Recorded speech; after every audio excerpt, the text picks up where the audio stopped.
ভগবান শ্রীকৃষ্ণ বলছেন, আমি ঈশ্বর নই। ঈশ্বর যে 8টি গুণ সম্পন্ন তাই তোমাকে আজ বলবো।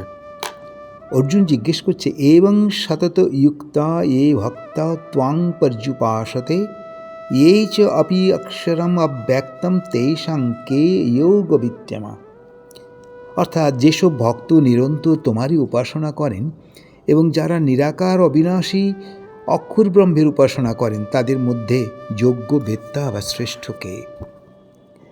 বলছেন শ্রীকৃষ্ণ, এই তো অক্ষরম অনির্দেশ্যম অব্যক্তম পর্যুপাসতে সর্বত্র গামচিন্ত্য চ কূটস্থম অচলং ধ্রুবম।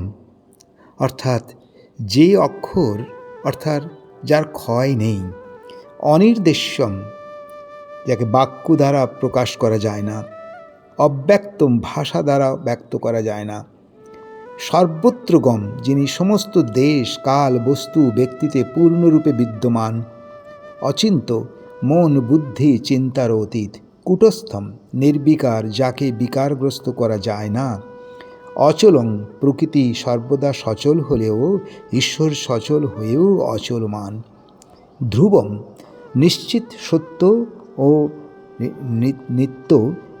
এই 8টি বিশেষণ এখানে ভগবান শ্রীকৃষ্ণ নিরাকার ব্রহ্মে প্রদান করেন। এই একই বিশেষণ জীবাত্মার ক্ষেত্রেও তিনি দিয়েছেন। অতএব তিনি নিজে বললেন, আমি ঈশ্বর নই।